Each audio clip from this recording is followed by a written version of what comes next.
Well, congratulations, Ian, on the win. With a couple of weeks to go before the start of the season, do you feel you're about on schedule? Absolutely nowhere near it now. Very disappointed, to be honest. Second half particularly. You get that many chances and you miss them, and then you let a goal in like we did. It was an awkward shape. They played well. They tried to do what they did. That's the first time we were trying to give them 90 minutes, and I'm not very pleased, to be honest. But there you go. I'd rather watch it all back before I make that many statements. But bitterly disappointed in certain bits that I wanted us to be better at. Talking, communicating, getting across. Don't matter whether they're just new. They should know that from our training sessions. And the way they trained yesterday was much better than this. Much better than this. And whether you're a few in front shouldn't matter. I want them to be hungry right to the end of the meal that you're eating, right the way through, and then starve, go and eat something else. And for me, I just felt, oh, we're all right. It's not good enough. You've got to be ruthless, relentless, keep going. But well done to them in the second half. So disappointed with that, but I'll probably, when I watch it back, I probably won't feel like I do now. Yeah, that sounds like that's sort of different things rather than just the finishing you talked about. Well, I think part of that, if you get through and you hit the target by that, and then the keeper makes another save, for me, I'd be even more ruthless with the next one we get, and I'd be telling the bloke who missed it, come on, we need that, because then that would have killed him. We should have. Second half, we drew it, almost lost it, ain't good enough. So, I got to set the standards, and for me, that my teammate would have known what I wanted him to do, and we'd have followed up, and we'd have maybe put that one in. When we followed it up, we missed as well. Do you know what I mean? So, I don't really know what to talk about. I'd rather watch it back, because I'm a little bit. I'm passionate. I can't help it, and I know what being a winner needs. You got to not settle for stuff. You really have got to not settle for stuff. And there was one team in our league last year. We're doing so well. We got them the first game of the season. They were doing so well. They fell right away because they thought they'd almost done it, and they lost someone. And then that team thought, oh, that'll be all right. That'll be all right. And it ain't all right, is it? Until you kill your meal and then eat it, it ain't dead, is it? So, and that's a perfect example of it. It doesn't matter what the score is. I want to win both halves. I want to win, and we didn't do it. We drew. So I'm not going to be happy with that. But there you go. Let's move on to the sort of players arriving and departing, the general transfer bingo. Finley Munro first, just tell us a bit about why you brought him in and what you see in him. Well, you pointed out the other week that we had a bit of a gap on the left-hand side, didn't you? So we've trying to address that, and Finn managed to come up. He had other people who wanted him, and I managed to talk him into coming to us, which is great. So really delighted to have him.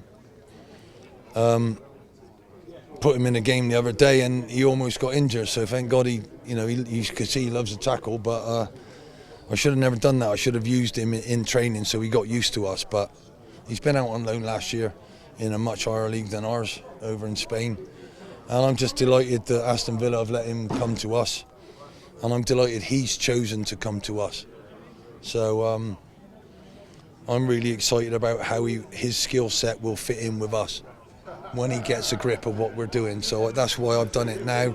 I'm delighted we managed to get it over the line so I can have him in to do some work, and then we've got an awful lot of serious work to do, and I haven't got my squad fully together yet, so that's the thing, Tell us about the bid for Harry Smith and how quickly it's knocked it back, and how important it is that he stays. Well, I want bid after bid after bid from my players, and that means we're looking good. And whether I take them or whether I don't is truly down to me, which is brilliant. So the message is, whoever that is at the moment, whoever it was, he's not for sale. At whatever price they want to throw at me, I'm not taking it. I want him, I need him, he knows that. So we've already offered him a different deal.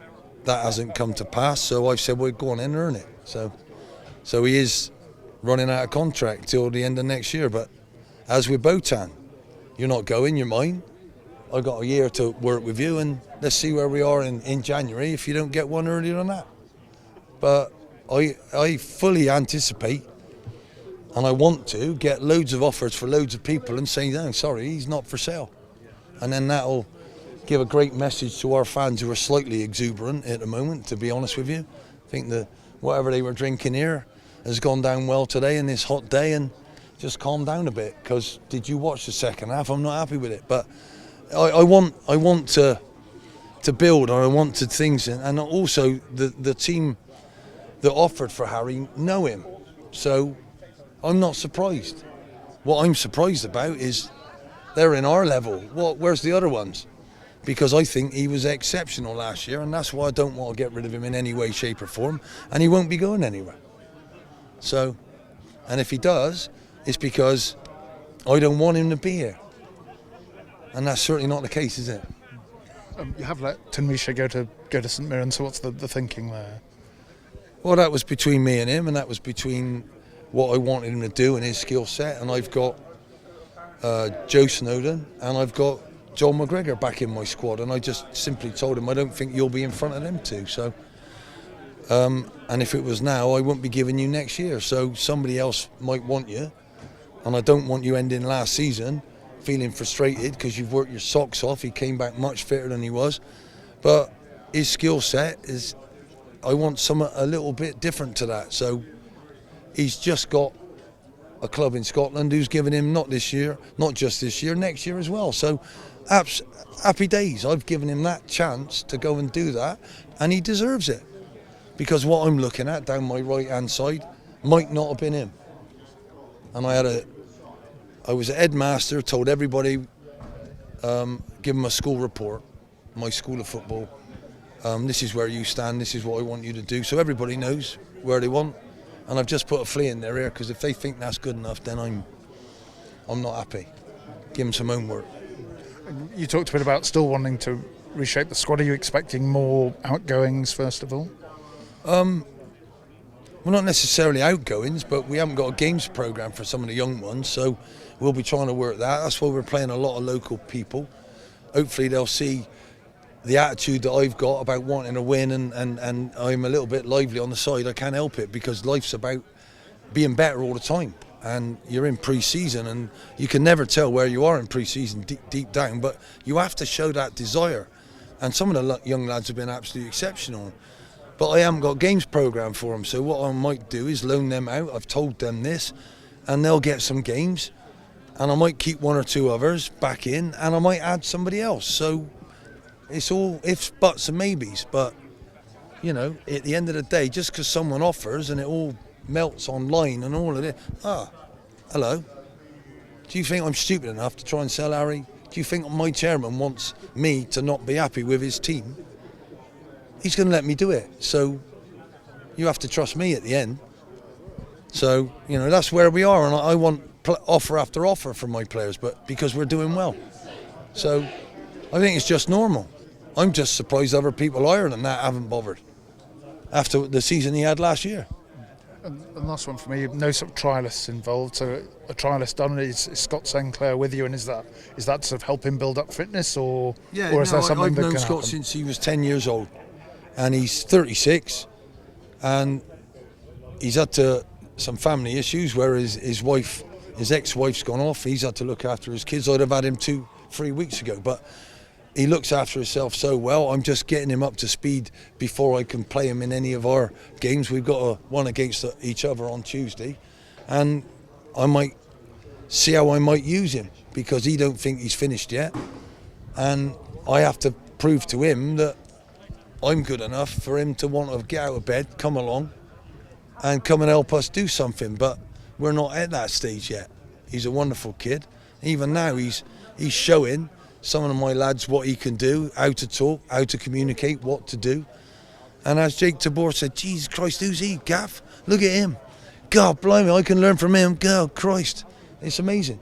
But, you know, I don't know yet. This is the truth about it all. I don't know, but, you know, I'm giving him a chance to see where he is and where we're going. But I do that for Scott anyway. And he's your only trialist at the moment, is that right? Yeah. We don't. The trialist thing's probably past now, because all the lads who are out of contract, they'll either be sorted out, or what happens now is the phase that I've just done. One of mine who was looking like he's got this year, I'm not quite sure I need him, and I told him that, and you might not play, so other people might be in for those, and that's where we are right now. Other teams might say we not want him, we might do it, do you want him, and they might pay him. We didn't have to pay Tamisi anything, he's just gone of his own steam, bit like Rosaire last year. So that opens up a little bit of money to do something in an area where I haven't got to, who are fighting for it, and I'm a little bit short, and I like stacking and racking people up front, because I like to have 3 on the actually playing, 1 in midfield somewhere, and then 4 at least on the bench, ready to come on, and then 4 more who are suspended or injured. And I want to go and score more than them. And today we played as if we were behind. I had Aaron Drinnan on the right, I had Butterworth on the left. It was as if we were behind. So I wanted us to pin them back, do that. I didn't see it. We did really well up there, but we didn't pin them back. We didn't hold them in there. So I'm not really happy. Do you get what I mean? But it's fine. It's fine. I've never played in my whole life against that system. So I told them what I think we need to do. But when you're in there and they've got 4, 2, 2, 2, Ollie's trying to take a touch, they're all over it. And I told him it would be like that, but until you've done it, it's hard to deal with. So got lots of exciting things to happen. And there's lots of young men who might be loaned out because our club is not where I want it to be, right? I was up at Reading the other day, oh my God, OMG. Where they are is light years ahead of us, but on the pitch, they weren't, right? They weren't. So that's a good signal for me. But great relationship with Noel Hunt, what a wonderful bloke.